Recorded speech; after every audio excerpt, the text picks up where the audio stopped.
एक महाभागवत अनन्य भक्त श्री चंद्रहास जी महाराज, उनके पावन चरित्र का अपने लोग श्रवण करते हैं। इससे भक्ति बहुत घनीभूत होती है। केरल देश में एक परम मेधावी सुधार्मिक नाम के राजा राज्य करते थे। धर्म पूर्वक चलना, प्रजा का पालन करना और भगवान नाम जप करना, शास्त्र विधि से बिल्कुल कभी प्रतिकूल एक भी आचरण जीवन में नहीं किया। तो उनके यहां महाभागवत चंद्रहास जी का प्रादुर्भाव होता है। भगवान के भक्तों का जिस कुल में प्रादुर्भाव होता है, वो कुल, वो ग्राम, वो नगर, वो देश परम पूजनीय हो जाता है। ये महाभाग्यशाली मूल नक्षत्र में प्रकट हुए। लौकिक में अमंगल माना जाता है और भाव में देखो तो मूल कौन है? नक्षत्र भगवान। ऊर्ध्वमूल मधा शाखा मुसत्तम प्राहुरव्ययम। सबके मूल कौन है? श्री भगवान। किस नक्षत्र में पैदा हुए? मूल में, भगवत स्वरूप। और लोक में माना जाता है कि मूलन में पैदा हुआ है लड़का, अमंगल है, कुछ नष्ट ही होगा, संसार बड़ा विचित्र है। जैसे बालक रोता है ऐसे उनकी आवाज में निकला कृष्ण कृष्ण।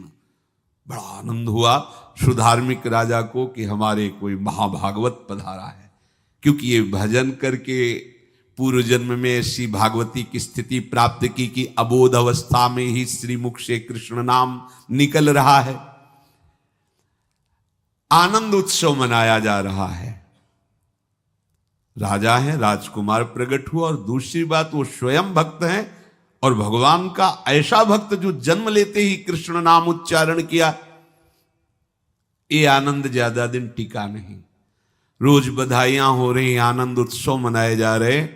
शत्रु पक्ष के राजाओं ने मिलकर कहा यही अवसर है, आक्रमण कर दिया जाए और केरलाधिपति का सब पूरा महल घेर करके कोई एक भी न बचने पावे।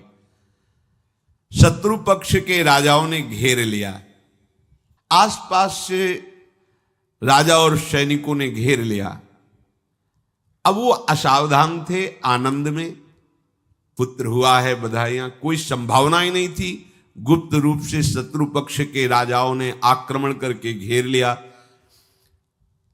अब राजाओं की कई सेनाएं और इनकी असावधानी पूर्वक आनंदमयी वृत्ति में कोई पहले से पता हो तो तैयारी करते, तत्काल आक्रमण को रोकने का प्रयास किया पर असफल रहे। इनके सैनिक भी मारे गए, राजा भी मारे गए, राजमहल को घेर लिया गया, कोई भी एक भी बच के न जाने पावे। तो राजमाता जिनसे चंद्रहास जी का प्रादुर्भाव हुआ था, उन्होंने धाय मां को कहा कि मेरे पुत्र को बचाने में तुम समर्थ हो, मेरे तो प्राण नहीं बचेंगे, अगर ये लोग नहीं मारते तो मैं अपने पति के शव के साथ सती हो जाऊंगी। पहले ऐसी धार्मिक निष्ठा माताओं बहनों में होती थी कि धाय मां ने विचार किया कैसे बचा सकती हूं, आसपास तो सब सैनिक घेरे हुए हैं। तत्काल उसने विचार किया कि अगर हम इनको राजकुमार की तरह ले जाती है तो हमें भी मारा जाएगा और इनको भी मारा जाएगा। देखो कितनी विपत्ति जन्म लेते हैं। कोई प्रश्न कर सकता है कि महाभागवत जिनके घर में प्रकट हो तो वहां धन वैभव सुख संपत्ति बढ़नी चाहिए, यहां तो जन्म से ही जैसे वहां माता पधार गई, ये क्या है? तो श्री भगवान स्वयं कह रहे हैं यस्य तुष्टो रहम पार्थ वित्तम तस्य हराम्यहम करोमि बंधु विच्छेदम सच कष्टेन जीवति। हे अर्जुन, मैं जिस पर बहुत प्रसन्न होता हूं, आप अपने ऊपर भगवान को बहुत प्रसन्न करना चाहते हैं, बहुत प्रसन्न करने में ये है, देख लो। कह रहे जिस पर मैं बहुत प्रसन्न होता हूं सबसे पहले उसका ऐश्वर्य नष्ट करता हूं, फिर क्या करता हूं? फिर बंधु बांधवों का, फिर क्या करता हूं? असाध्य रोग उसके शरीर में। बोले महाराज जी तुम प्रसन्न हुए हो कि पूरे के पूरे नाराज हो गए हो? बोले यही मेरी प्रसन्नता है। क्या? माया का नाश। अब एकमात्र भरोसा केवल भगवान का, दूसरा कोई नहीं। ये सबको पसंद नहीं आएगा। सब तो उस भगवान की भक्ति चाहते हैं कि अगरबत्ती धूप बत्ती तन मन धन सब तेरा, स्वामी क्या लागे मेरा, पर अंदर से कह रहे सब तन मन धन सब मेरा, क्या लागे तेरा। ऐसे तो चलेगी भक्ति। लेकिन कई बार सत्संग में पीछे धाम में कहा था कि भगवान को रिझाकर लोक मांगोगे तो चैन से रह लोगे, और अगर उनसे प्यार करने की बात मन में ठानी कि बस मुझे केवल आपकी आंखों में आंखों को मिला करके जीवन व्यतीत करना है, मुझे और कुछ नहीं चाहिए, तो फिर लाडले आपको दुशरिहा का कोई आश्रय रहने नहीं देंगे। ध्यान रखना, जितने दुशरिहा होंगे तो ये बर्दाश्त हो तो कदम आगे बढ़ावे। बहुत प्रसन्न हो जाओ ठाकुर हम पे तो कह रहे यस्य तुष्टो हम पार्थ वित्तम तस्य हराम में हम करोमि बंधु विच्छेदम सच कष्टेन जीवती। जितनी श्वासें रहेंगी भयंकर कष्ट मैं उसको व्यतीत करने के लिए दूंगा। ये दंड नहीं है, ये पुरस्कार है। अनंत जन्मों का हिसाब बराबर करके कहीं इसकी वृत्ति मेरे से हट न जाए, ऐसे घेरे में डाल के अखंड चिंतन करवा के सजयति जयति जग उच्चरे। जाको करत श्याम सहाई प्रथम वर्णो कृपा क्रम हो विषय मूल गवाई। कुल कुटुंब बल वित्त हीनो दीन के दुखदाई। आपने को करजु लीनो आप ही अपनाई। कह रहे हैं अब मैं वर्णन करता हूं श्याम सुंदर जिस पर कृपा करते हैं उस पर कैसा बर्ताव करते हैं। बोले सबसे पहले उसके विषय भोगों का नाश कर देते हैं, फिर दूसरी कृपा कोई परिवार का कोई मित्र कोई रिश्ते नातेदार उसकी तरफ देखेगा भी नहीं, फिर ऐसा दुख प्रदान करते हैं कि केवल एक भरोसा रह जाता है, एक भरोसो एक बल एक आस विश्वास, बस नाथ आपके सिवा अब हमारा कोई नहीं। बस वहीं से जो चमत्कार प्रकट होता है, त्रिभुवन में कोई उसकी समानता नहीं कर सकता जिस पर ठाकुर की कृपा है। पर इस कृपा को हजम करने के लिए इसीलिए संत संग किया जाता है कि पहले से वो तैयार कर देते हैं। जैसे आर्मी की ट्रेनिंग होती है ना, ट्रेनिंग के बाद भी बॉर्डर में लगाया जाता है, ऐसे ही संतजन ये ट्रेनिंग देते हैं। अब जो टिके तो टिके, नहीं तो घर बैठे जाके, और अगर टिक गया तो गुरु मेहरबान तो चेला पहलवान, भगवान भी परास्त नहीं कर सकते। उसमें ऐसी सामर्थ्य आ जाती है कि हर प्रभु के द्वारा दिए गए विधान को हंस करके स्वीकार कर लेता है, और ऐसा नहीं कि उसको कष्ट होता है। ये लोक भाषा में भगवान कह रहे हैं सच कष्टेन जीविता, नहीं तो जिस चिदानंद में वो सुख भोगता है वो ब्रह्मा को भी नहीं प्राप्त है जो भक्त को प्राप्त होता है। भक्त का वैभव दिव्य होता है, चिदानंदमय होता है। ये तो पापियों के पास भी वैभव है, रुपया पैसा कुटुंब परिवार। भगवान के दास के पास जो वैभव होता है वो अचिंत्य है, तुम चिंतन भी नहीं कर सकते, ऐसा वैभव होता है। धाय माने सेविका का रूप तत्काल लिया, जिससे पोछा झाड़ू लगाने वाले, और कुछ दोने पत्तल डाले, उनके नीचे चंद्रहास जी को डाला, ऊपर से करके इसे माथे पे रख के निकली। सैनिकों ने पूछा इसमें क्या है, तुम उनका राजघराने के दोने पत्ते जूठे दिखा। ऐसे नीचे किया तो देखा सब ऊपर जूठन पड़ा। हाँ चल निकल जल्दी, भाग यहां से निकल। बस वो भागी, बचा ले गई। वो कुंतलपुर पहुंची और वहां के जो मंत्री दृष्ट बुद्धि थे उनसे प्रार्थना की कि मैं सेवा कला में बड़ी प्रवीण हूं और ये मेरा पुत्र है, अगर आपकी कृपा हो जाए तो कुछ समय के लिए हम आपकी सेवा में, महल सेवा में रहेंगी और हमारे पुत्र का पालन पोषण हो जाएगा। उनकी परीक्षा ली गई तो राजघराने की सेविका थी, परम प्रवीण थी, पर उन्होंने ये परिचय नहीं बताया। विधि विधान से राज्य की सेवा में प्रवीण दासी पाकर उसको अच्छा लगा, ठीक है आप रह सकती है।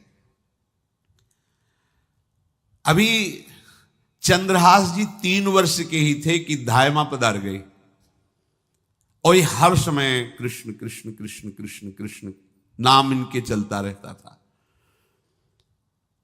अब जो उनका दुलार करने वाली थी धायमा, वो भी पधार गई तो कौन उनकी तरफ देखे। पर बहुत ही गौर वर्ण, बड़े ही सुंदर,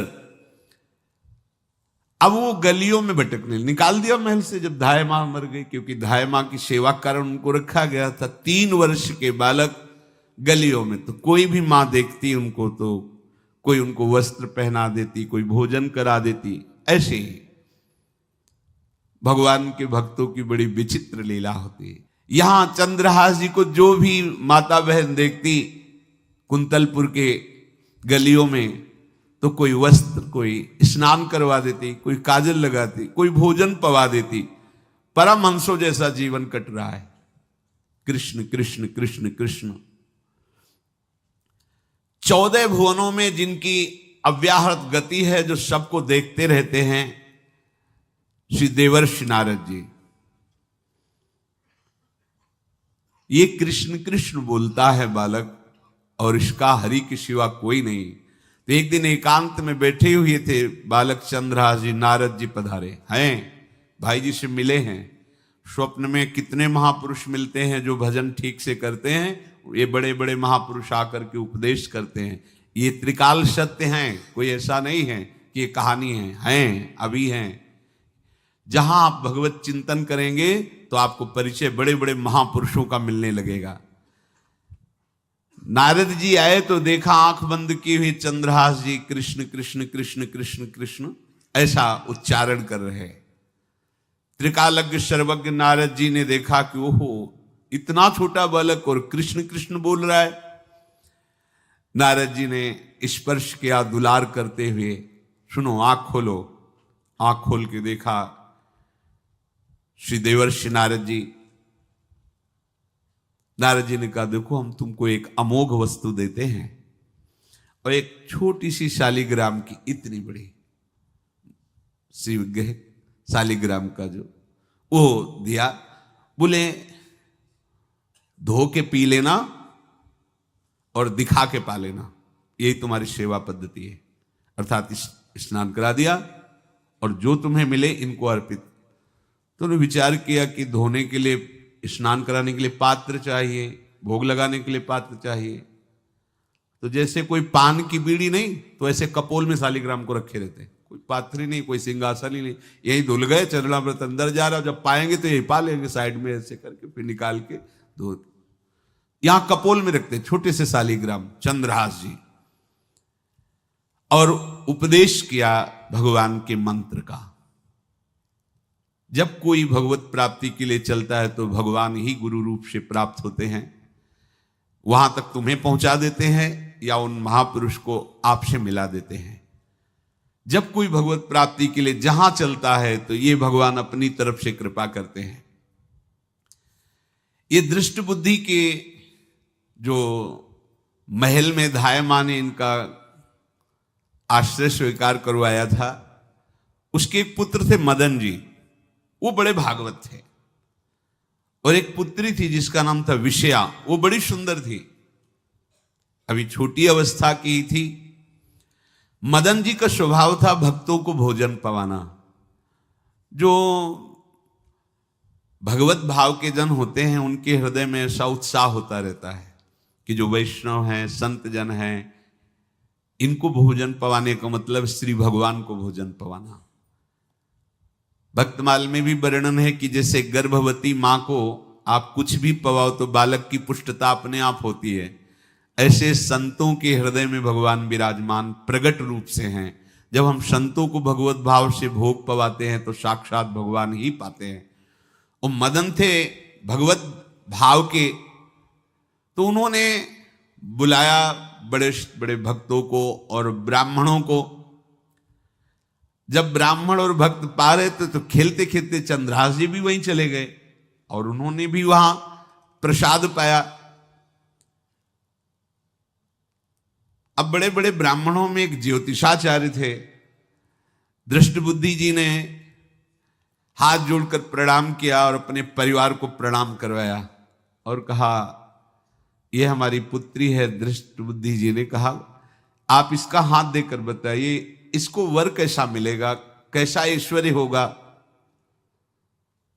दृष्ट बुद्धि मतलब दुष्ट बुद्धि, ऐसा ही था वो।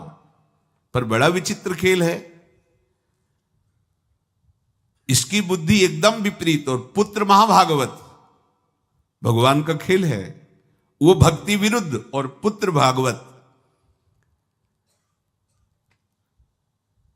उन्होंने कहा वर, ऐसे दृष्टि डाली चंद्रहास जी वहीं पार, वो है इसका वर। वो इसे धाय का, एक दासी का लड़का हमारी पुत्री का वर बने।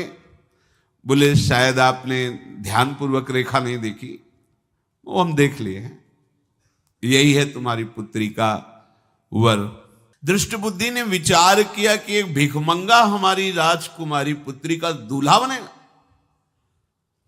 पंडित जी को तो दक्षिणा दी, विदा किया और सैनिकों से कहा घर से निकलने न पावे बालक, क्योंकि ज्योतिष पक्की, ज्योतिष शास्त्र सत्य है, पर उसका सम्यक ज्ञान होना चाहिए। भला मुझ सम्राट के मंत्री की पुत्री, वो महामंत्री हैं दृष्ट बुद्धि, और ये एक भिखमंगा कैसे हो सकता है? बड़ा हृदय में जलन हुआ, ये तो बड़ी अपकीर्ति और दुर्भाग्य का विषय होगा, इसी को मरवा डालते हैं, काम खत्म हो जाएगा। निश्चय किया और जल्लादों को बुलाया और कहा बालक जो पंगत में भोग पा रहा है, इसको ले जाओ और जंगल में मार के, और इसका कोई अंग हमें काट के दिखाओ कि हाँ मार, मतलब पक्का मार देना है। क्योंकि वो इतने सुंदर थे, इतने सुशील थे, इतने प्यारे लगते थे कि कोई भी मारने के लिए तैयार। इसीलिए उसने शर्त रखी, इनका अंग काट करके हमको प्रमाण में दिखाया जाए कि मार दिए गए हैं। चांडालों ने हाथ पकड़ा, चंद्रहास जी को ले गए। चंद्रहास जी का स्पर्श करते हुए उनको ऐसा दुलार होने लगा हृदय में, जैसे मां को अपने बच्चे से दुलार होता है।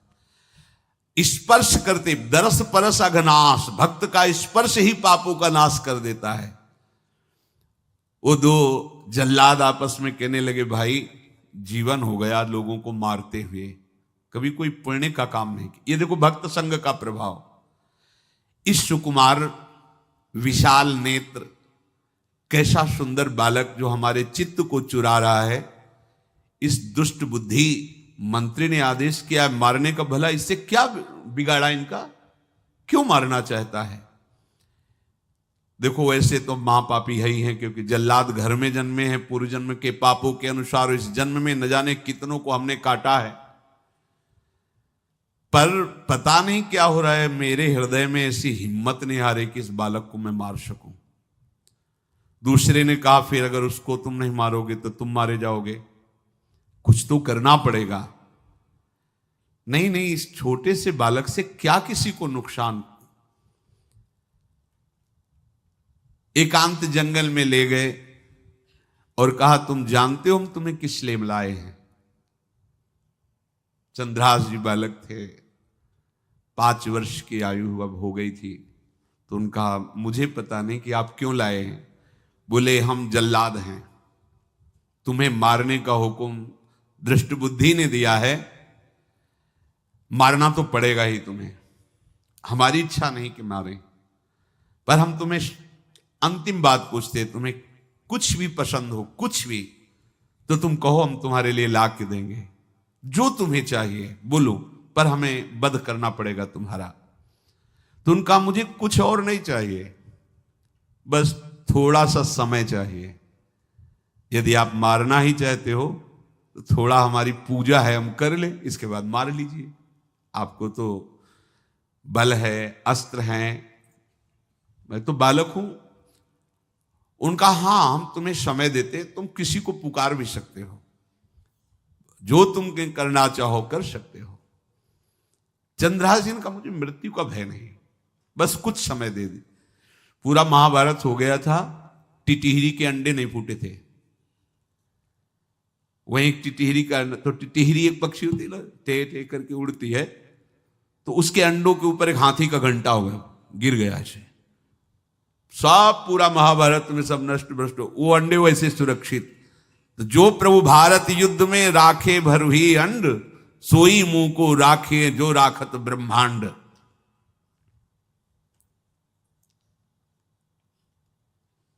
मैं तो अनाथ हूं, श्री कृष्ण के सिवा कोई मेरा है नहीं, मैं किसको पुकारूं? मेरा आश्रय तो एकमात्र वही प्रभु हैं। और निकाला शालिग्राम, यही सिंहासन है शालिग्राम का। भगवान के भक्तों की अपार महिमा है। क्या सेवा, वहां कोई पंचपात्र गंगा जल ये सब थोड़ी है, लेकर बस आंसुओं से अभिषिक्त कर रहे हैं। प्रभु मुझे तो कोई ज्ञान नहीं कि आपकी सेवा कैसे की जाती, मैं तो अपने मुख में ही आपको रखता हूं। अब मेरे जीवन का अंत होने जा रहा है, बस मैं यही प्रार्थना करता हूं कि मैं आपके ही समीप पहुंचूं, आपका ही स्मरण करूं, आपसे कभी विलग न हूं, एक भी वृत्ति आपसे कभी विलग न जाए। श्याम सुंदर मुरली मनोहर ललित त्रिभंगी ध्यान करते हुए आंख खोली और इशारा किया, काट दो मुझे। जल्लादों ने जब देखा आंसू चल रहे हैं ऐसा, वो बैठ गए अस्त्र रख के, कहने लगे भाई तुम मुझे मार दो, भले वो दृष्ट बुद्धि मुझे, मैं इस बालक को नहीं मार पाऊंगा, मेरी हिम्मत नहीं। अब कुछ भी हो, मेरा वध हो जाए, पर मैं इस बालक को, गिरे मुरझाई दया आई कछु भाए भरे, ढरे प्रभु और मति आनंद शोभिनी है, हुती छठी आंगुरी सो काट लई दूषण हो, भूषण ही भयो जाई कहीं सांच चीनी है। जब नेत्र का इशारा हुआ कि वध कर दो, तो जो बधिक मारने के लिए आए हत्यारे थे वो आनंद से एकदम प्रफुल्लित हुए और कहा मैं नहीं मार पाऊंगा तुम्हें। तो एक ने कहा देखो एक उपाय मुझे दिखाई दे रहा है, इस बालक में विशेषता तो है ही, पर इसके पैरों में देखो, बाएं पैर में एक छठी अंगुली भी है, किसी किसी को होती है। गांव में तो कहते छंगू या छंगा, जिससे होता है ना गांव में, और ये छंगा मतलब 6 अंगुली के। बोले इसको अगर काट लेते हैं तो प्रमाण भी सत्य, जिसकी कसम खवाएगा मैं खा लूंगा कि ये चंद्रहास जी के है, और मैं मार दिया। और कौन इस बालक को ढूंढेगा, जंगल में छोड़ देते हैं, अपनी तो सामर्थ्य नहीं। बधिकों ने, जल्लादों ने ऐसा ही किया और जाकर अंगुली दिखा दी, मैं बालक का वध करके आ गया हूं। उनको यह कि लाखों बार इन्होंने वध किया तो संशय का कोई रिश्तेदार थोड़ी है, वो तो बालक है, उसको मारने में क्या, हाँ ठीक है मार दिया गया। अब वो जो चले गए तो अंगुली जो कटी थी उससे रक्त प्रवाह हो रहा है। कृष्ण कृष्ण जगन्नाथ वासुदेव जनार्दन, हे कृष्ण हे जगन्नाथ हे वासुदेव हे जनार्दन, ऐसे नाम उच्चारण करते हुए मूर्छित हो रहे हैं चंद्रहास जी। वो छोड़ करके जल्लाद चले गए। चंद्रहास जी भगवान का स्मरण कर रहे हैं, तो जितने जंगल के मृग हैं वो सब मंडलाकार घेर के ऐसे। एक हुमा नाम का पंछी होता है, अगर उसके पंखे की छाया पड़ जाए तो चक्रवर्ती सम्राट का वैभव प्राप्त होता है। और वो भीड़ की भीड़ पक्षी आकर चंद्रहास जी के ऊपर ऐसे घेरे हुए हैं, आसपास मृग मृगी मृग शावक सब घेरे हुए हैं।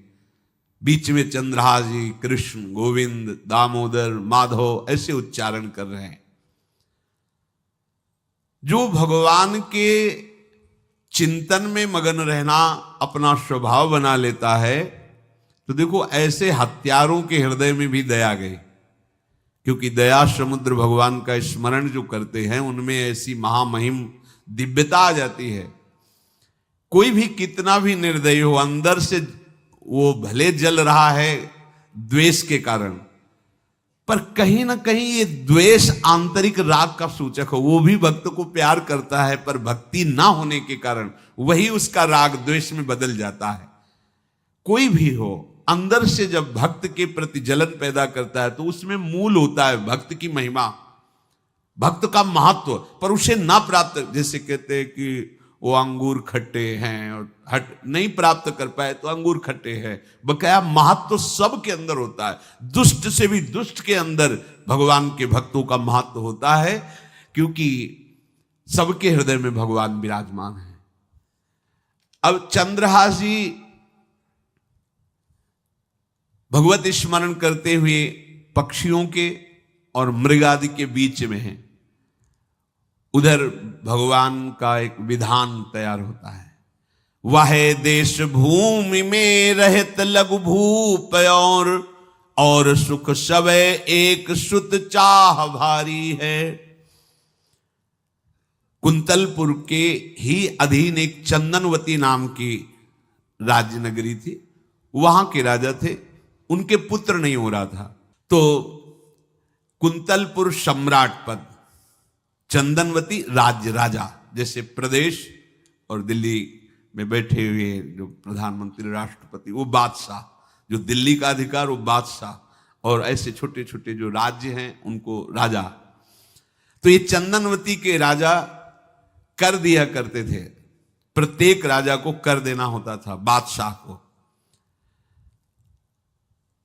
इनके पुत्र था नहीं और कर देने के लिए कुंतलपुर ही जा रहे थे, तो रास्ते में देखा कि बहुत से मृग और पंछी ये घेरे हुए क्या है, तो एक कौतूहल सा कि क्या है बीच में, आसपास मंडलाकार मृग, फिर वो विहंग पक्षी जो भगवान के आश्रित है, भगवान कैसी व्यवस्था करते हैं।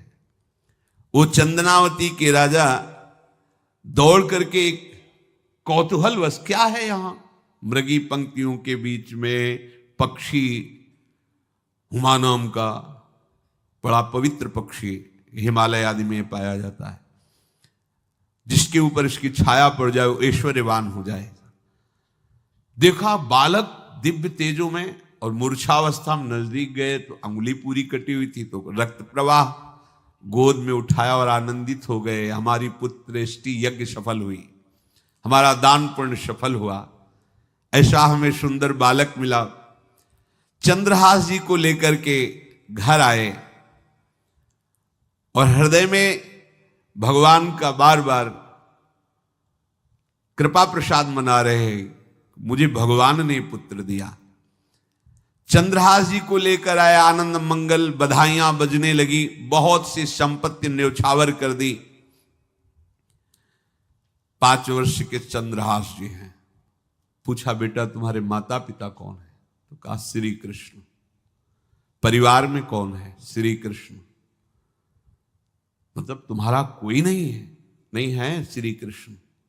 समझ गए कि भगवान ही हमें कृपा करके ऐसे महाभागवत पुत्र को दिया। और है कौन, वास्तविक कोई नहीं श्री कृष्ण के सिवा। बड़ा उत्सव मनाया और अपने राज सिंहासन का अग्रिम अधिकारी युवराज पद चंद्रहास जी को। अब तो पूरे राज्य में आनंद की वर्षा हो रही। राजा मन में विचार कर रहे हैं कि ऐसा प्रतापी भक्त हमारे यहां आया है, अब हमको किसी को कर देने की जरूरत नहीं। तो जो हर महीने वर्ष में जो बंधा हुआ कर था उन्होंने नहीं दिया। 1 बार 2 बार 3 बार जब कर नहीं पहुंचा तो सम्राट ने आदेश किया मंत्री को कि चंदनावती से कर आना बंद हो गया है। क्या बात है? यदि वो अहंकार से युक्त हो तो आक्रमण करके नष्ट करो, यदि समस्या है तो उसका सहयोग करो। बादशाह के आदेश से वहां दृष्ट बुद्धि पहुंचे तो युवराज पद पर चंद्रहास जी विराज, जिनको मारने के लिए जल्लादों के हाथ में दे दिया था। पूरे पूर्वासी ऐसा प्रभाव चंद्रहास जी का है कि सब कृष्ण भजन करते हैं, सब आनंद में मगन रहते हैं। चंद्रहास जी थोड़ा सयाने हो गए थे तो पूर्ववासियों को उपदेश देते, 1 बार हमारे राज्य में भोजन पाया जाएगा 24 घंटे में, और सबके घरों से आरती की शंखनाद घंटानाद सुनाई देना चाहिए। सबके यहां शाम के रोज नाम कीर्तन और भगवत कथा होनी चाहिए, क्योंकि आयुष्यम चपलम तादृक जल बुद्बुद सन्निभम चिंतयध्वम जनामूढ़ा माधवम वर्षम सुस्थिरम। भाइयों, ये आयु बड़ी चंचल है, कब शरीर छूट जाए पता नहीं, पानी का बुलबुला कब फूट जाए कोई पता नहीं। इसलिए माधव श्री कृष्ण का नाम कीर्तन, उनकी आरती पूजा, उनका ध्यान और 1 टाइम भोजन। पूरे नगर में अब सोचो कितना भक्ति का प्रभाव होता है। पूरा नगर में, हर घर में आरती, पूजा, कीर्तन चक्रवर्ती सम्राट के लक्षण स्वाभाविक चंद्रहास जी में प्रकट होते थे। अब दृष्ट बुद्धि जब वहां गया, देखा युवराज पद पर, पहचाना कि वही बालक है, ये तो चंद्रहास है, क्योंकि काफी समय तो महल में ही रहे थे धाय मां के साथ और अच्छे से पहचान थी। अब उन्होंने विचार किया कि ये तो बहुत अनिष्ट हो गया, हमने तो मारना निश्चित किया था और जल्लादों ने इसको छोड़ दिया और अब तो ये राजा का राजकुमार बन गया। तो राजा से कहा कि पहली बात, युवराज पद पर बैठालने के पहले तुम्हें सम्राट को सूचना देनी चाहिए थी। दूसरी बात, अभी तक तुमने कर नहीं दिया। जानते हो कि अगर सम्राट का भाव बदल गया तो एक क्षण में तुम्हारे राज्य को नष्ट कर दिया जाएगा। तो राजा ने हाथ जोड़कर, चंद्रावती के राजा ने कहा, महाराज आप ही अब हमारी रक्षा कर सकते हो। तो उसकी दृष्टि चंद्रहास पर थी, इसको मरवाना है, क्योंकि पंडित ने बताया था यही पति बनेगा। अरे तो अब तो आनंदित होना चाहिए कि अब तो राजा बनेगा, अब तो बढ़िया है। लेकिन चंद्रहास जी को यदि आप सम्राट के पास भेज देते हैं और सम्राट निश्चित प्रसन्न हो जाएंगे चंद्रहास को देख के, तो वो तुम्हारे इस अपराध को क्षमा कर देंगे। युवराज पद दे दिया और भेंट नहीं दी, कर नहीं दिया महीनों से, तो ऐसा करो चंद्रहास जी को भेज दो। राजा ने स्वीकार कर लिया। और पहले लोग बिल्कुल धर्म से चलते थे, कहीं भी अधर्म का लेश नहीं। एक चिट्ठी लिखी दृष्ट बुद्धि ने और चंद्रहास जी से कहा खोल के पढ़ना नहीं, मेरे पुत्र मदन को देना जाके, और मदन तुम्हें फिर आगे का कार्य सम्राट से मिलाना, माफी करवा देना, ये सब करवा देगा, पर ये चिट्ठी तुम रास्ते में खोल के नहीं देखना। और वैसे भी किसी का पत्र खोल के देखने का धर्म नहीं कहता। अगर कोई पत्र दे तो ये नहीं कि इसमें क्या लिखा है, नहीं, या तो हिम्मत नहीं है, इतनी धैर्य नहीं है तो मत लो।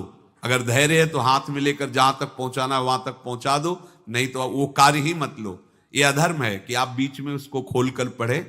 पहले लोग बहुत धर्मात्मा होते थे, एक एक बात धर्मयुक्त होती थी। चंद्रहास जी को चिट्ठी दी, चंद्रहास जी ने पत्र को अपनी पाग में खोस लिया और कुंतलपुर के लिए चले। अब इनका किशोर अवस्था में प्रवेश हो चुका था। एक सुंदर कुंतलपुर के बाहरी रमणीय बगीचा था, वृक्ष बहुत सुंदर सुंदर, पुष्प वाटिका भी, बड़ा मनोरम लगा। घोड़ा बांध दिया वृक्ष में और पहले सरोवर का बड़ा निर्मल जल होता, जल पिया, हाथ मुंह धोया, थोड़ी देर भगवान का ध्यान करते रहे वृक्ष के नीचे और फिर लेट गए तो नींद आ गई। भगवान बड़े कृपालु हैं। जो भगवद आश्रित होता है त्रिभुवन में कोई उसका अमंगल नहीं कर सकता। अपनी सहेलियों के साथ दृष्ट बुद्धि की वही राजकुमारी जिसके साथ इनका ज्योतिषाचार्य ने कहा था यही पति होगा, वो अपनी बहुत सी समान वयस्क अवस्था की जो किशोरियां थी उनके साथ वो, और ये राजवाटिका थी, इसमें घूमने के लिए आई। तो घोड़ा देखा तो उसने कहा यहां किसी का घोड़ा कैसे आ सकता है, हमें लगता है कोई यात्री इसमें प्रवेश कर गया, उसको पता नहीं होगा कि राजवाटिका है। वो अपने सहेलियों के साथ घूमते हुए उसी वृक्ष के नीचे पहुंची। जा चंद्रहास नौ किशोर अवस्था, और जो भगवान का भजन करते हैं उनमें एक विशेष आकर्षण होता है जो साधारण आदमियों में नहीं होता। वो कैसा भी रूप हो उससे मतलब आकर्षण होता है, ऐसा लगता है इनके समीप बैठे रहे, इनको देखते रहे, इनकी बातें सुनते रहे, उनमें भगवत आकर्षण होता है। आंख मुंदी हुई शोर है, देखते ही पूर्व विधान के अनुसार उसका चित्त लुट गया। इतना सुंदर नौ किशोर अवस्था, आसपास देखा तो सखियां खेलने में लगी थी। पाग में एक चिट्ठी सी दिखाई दी तो झुक करके चुपचाप ऐसे नौ किशोर अवस्था में चंचलता भी होती है, चिट्ठी खोल करके देखा तो वैसे ही रूप माधुरी में आसक्त हो गई थी। पूर्व संस्कार से आकर्षण भी हुआ। इसने संस्कृत में लिखा था विस्मस्मयी प्रदातव्यम त्वया मदन शत्रवे कार्या कार्यम न दृष्टव्यम कर्तव्यम खलु में प्रियम। मदन पुत्र, उनके नाम था मदन। अय मदन, बिना कुछ विचार किए इसको विष दे देना जाते ही। क्या उचित है क्या अनुचित ये तुम्हें नहीं सोचना, मेरा प्रिय करना, मेरे आदेश का पालन, जाते ही से विष दे देना। पत्र, उसने देखा वो पिताजी की बुद्धि खराब हो गई, ऐसे सुंदर नव किशोर को विष देने की बात लिख दी। अब उसे बड़ा दुख हुआ कि पहली ही दृष्टि में, अभी तो इन्होंने आंख खोल के हमें देखा ही नहीं, और इनको इस सोई हुई मुद्रा में देख करके मेरे प्राण समर्पित हो गए, मेरा चित्त समर्पित हो गया। चलो, जब मेरी सखियों के नाम पुकारे जाते, हेमलता शशिकला आदि, तो मुझे चुभता था कि मेरा नाम पिताजी ने विषया क्यों रखा है। आज सार्थक हो गया, मेरा नाम सार्थक हो गया। काजल लगाई हुई थी, एक सीख से ऐसे काजल लिया, और एक संस्कृत में आ बनता है ऐसा, ऐसे, बस ऐसे कर दो तो विषया हो गया। अब उसका अर्थ बदल गया। हे मदन, उचित अनुचित का विचार छोड़कर जाते ही इसे विषया प्रदान कर दो, ये मेरा प्रिय कार्य होगा। विषय पुत्री भगवान है, जैसी हो भवतव्यता तैसी बने, सहाय आप ना आवे आप परताई तहां ले जाए। तो ओ पत्र वही खोस दिया, और ये सुख हुआ कि तो जाएंगे भाई के पास ही ना, तो घर में ही तो जाएंगे, वहां इनकी इस प्रसन्न मुद्रा में बातचीत करते हुए मैं इनको देखूंगी। ये भगवान का विधान होता है। चंद्रहास जी उठे और पूछते हुए मंत्री के घर पहुंचे, और मदन ने जो ही कि चंदनावती से पिताजी ने इनको भेजा है, ये वहां के राजकुमार हैं, हृदय से लगाया। चंद्रहास जी ने कहा आपके पिता ने पत्र दिया है। उन्होंने पत्र पढ़ा, विषमस्मयी तो विषयास्मयी, विषय तुरंत बिना विचार किए ब्याह कर दो, दे दो, क्योंकि लिखा है प्रदातव्यम त्वया मदन, अभी इसी क्षण जहां ये पत्र मिले, उनका जो आ गया, सुबह शीघ्र शुभम शीघ्र, बुलाओ पंडित को। पंडित ने कहा भगवान की कृपा से अगला मुहूर्त है, बिल्कुल ये ब्याह का पक्का मुहूर्त है। अब तो राजघराने तत्काल व्यवस्था हुई। अब वो तो पहले ही मोहित हो चुकी थी देख के विषया जी। तत्काल दुल्हन रूप उनको सजाया गया, इनको दूल्हा रूप सजाया गया, पंडित शुरू कर दिए, गणानंतो आगणपति को ब्याह हो गया। अब जब ब्याह यहां खूब धूमधाम से हो गया, तो दृष्ट बुद्धि ने सोचा कि काम हो गया होगा, विष दे दिया हो गया, मर अब हम जाके संभाल लेंगे, क्योंकि राजकुमार है, कैसे विष दिया कौन दिया, तो इस बात को हम संभाल लेंगे। जब वहां घर है तो पूरे नगर में सजावट हुई थी। बोले भैया सजावट का है कि? बोले महाराज आपके ही आदेश से तो है, आपने दूल्हा भेजा था। और दूल्हा भेजा, ब्याह किसने कब कहा ऐसा? बोले वो तो मदन के पास चिट्ठी रखी है। अब घर गए, मदन को बोला, बोले तुम्हारी बुद्धि मारी गई क्या? हमने पत्र में लिखा था। दिखा दिया, लिखा था हमने, विष इसमें विषया कैसे लिख गया? काजल से ऐसे, और पहले स्याही काजल की ही होती थी, तो ऐसे भगवान सब कुछ बना देते हैं। उनका पिताश्री एक भी अक्षर आपकी आज्ञा का उल्लंघन, आपने लिखा था बिना विचार किए उचित अनुचित का हमारी आज्ञा का पालन किया जाए। विषया प्रदातव्यम मदन, मेरा नाम लेके आपने संबोधन करके ये देखो ये लिखा हुआ है, इसमें हमारी त्रुटि क्या है? देखा तो चंद्रहास जी दूल्हा और सुंदर, अब उसका हृदय आग ले। अब तो मान जाना चाहिए, बिटिया का वरण हो गया भाई, ब्याह हो गया, अब तो गुस्सा छोड़ देनी चाहिए। पर दुष्ट बुद्धि, नाम ही रखा था दृष्ट बुद्धि, उसने कहा चाहे बिटिया विधवा रहे पर तुम्हें जिंदा नहीं रहने देंगे। ये दुष्ट बुद्धि होती है। देखो कैसे कैसे ऐसे ही होते हैं, कुछ लोग ऐसे ही होते हैं, हमारी इज्जत, फिर जेल काटता है पूरा परिवार, मार डालेंगे तुम्हें जिंदा नहीं रखेंगे, ऐसे दुष्ट बुद्धि का स्वभाव होता है। अब भाव जब बिगड़ जाता है तो फिर पकड़ में नहीं आती बात, यही समझ जाना चाहिए था। चरणों में प्रणाम करके कि अब तो तुम हमारे बेटे के समान हो, ये भी राज्य तुम्हारा, वो भी, आनंद लो। अब बड़ा सुख का कार्य है।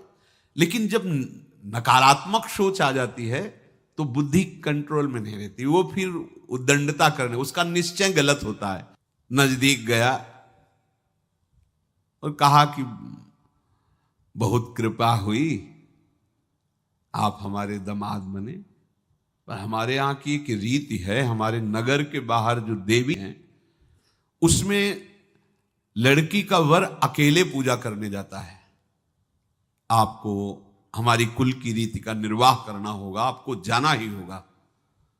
कोई समस्या नहीं, हमारे लिए तो हर देवी देवता भगवत स्वरूप है, आपके लिए हम पूजने चले जाएंगे, पूजन की थाल तैयार करो।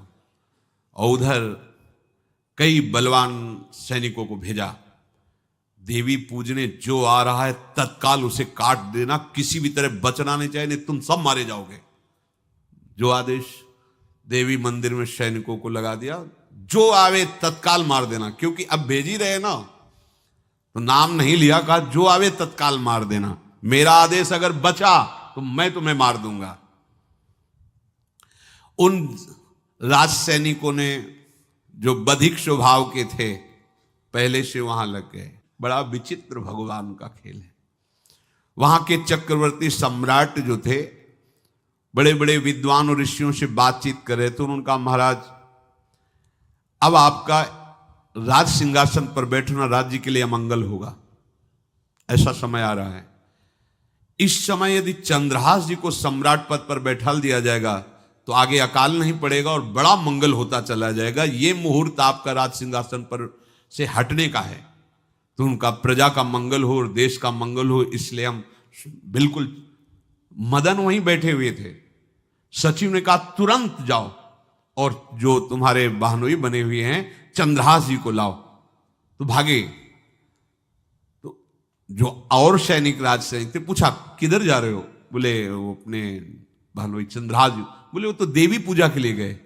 तो घर में जाके वो सीधे आगे बढ़े, तो जा ही रहते थाल सजाकर देवी। बोले सुनो, इसी समय मुहूर्त है, आपको देवी पूजा हम कर लेंगे जाके, या हम थाल लेके वहां बैठे रहेंगे, पहले सम्राट पद का वो अभिषेक करो, फिर देवी पूजा हो जाएगी। ये तो घर की बात है, और देवी पूजा मैं करके आ रहा हूं, वो देवी पूजा के लिए और वो सम्राट पद के लिए, बीच से ही। दौरे सुख पाई जाई मगही में लियो जाए, दियो सो पठाई नृप रंग माही भीजिए। अब जब जो सम्राट थे तो बहुत आनंदित हो गए, क्योंकि भगवान का भक्त तेजस्वी और बलवान शूरवीर योद्धा जो सम्राट पद पर बैठेगा तो अकाल नहीं पड़ेगा, सुख की सब प्रजा को वृत्ति प्राप्त होगी। बड़े आनंदित होकर इनका सम्राट पद पर अभिषेक हो रहा है। और दृष्ट बुद्धि के पुत्र जो मदन संतों और भक्तों का आदर करते थे, वो देवी पूजा, और वहां पहले उसने बोल रखा था जो आवे तो देवी अपमान ते न डरो सम्मान करो, जात मारी डार्यो या सो भाष्यो भूप लीजिए।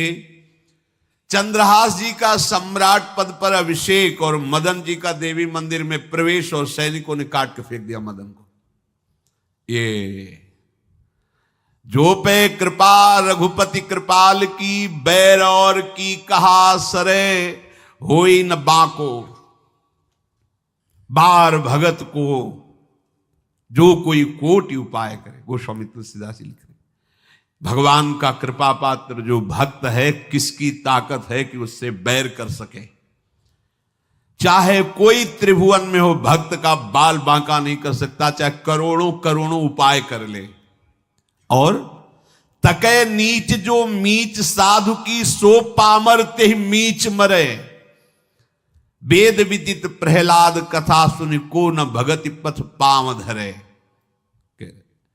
अगर तुम जिस भाव से साधु को नीचा दिखाना चाहोगे, वही भाव तुम्हारा सर्वनाश कर देगा। वैसे ही देखो सर्वनाश हुआ ना, एक ही पुत्र, और इसके आदेश से वह उल्टा खेल हो गया, पुत्र की ही हत्या हो गई, और चंद्रहास जी को सम्राट पद पर अभिषेक किया जा रहा है। अब दृष्ट बुद्धि ने बड़ी प्रसन्नता अंदर है कि वो तो मार दिया गया होगा। सैनिक आए और बोले महाराज आपके पुत्र का वध हो गया है। पुत्र का वध कैसे? बोले आपने कहा था जो आए उसे मार देना, तो आपका पुत्र ही थाल लेकर पूजन, वो तो चंद्रहास, बोले उनका तो अभिषेक हो गया सम्राट पद पे, ये कैसे हो गया? अब अंदर भारी दुख उनके हृदय में। उन्होंने बताया कि तुम्हारे पुत्र को तो हम लोगों ने ही काट डाला आपके आदेश के अनुसार, आपने कहा था जो जाए उसे काट। अब तो छाती पीट पीट के, माथा फोड़ फोड़ के खूब रो रहा है। किसी का कोई भी बस नहीं चल सकता भगवान के भक्त के ऊपर। तंत्र मंत्र दुनिया का जितना भी सामर्थ्य है, ये भक्ति को ऐसे खिलवाड़ नहीं है। अब वो बार बार मैं कितना भागी, हाय मैं कितना भागी, अपने पुत्र को ही मरवा दिया, ये हाहाकार करके रो रहा है। चंद्रहास जी ने जब सुना तो उन्होंने कहा अरे मृत्यु तो मेरी निश्चित थी, फिर मदन भैया को वो मेरी मृत्यु प्राप्त हुई। नहीं नहीं, ऐसा नहीं हो सकता, मैं अभी जाता हूं। वहां गए, देखिए सब कटे, अंगों को रखा, भगवान का ध्यान करते, स्मरण करते, से हाथ फेरा, उठ के बैठ गए। अब ये घटना तो उनको पता नहीं थी, दृष्ट बुद्धि को उन्होंने खोपड़ी फोड़ करके अपनी हत्या कर ली। उनको जिला के आए तो फिर उनको जिलाया और कहा पिताजी अब कृष्ण कृष्ण जपो।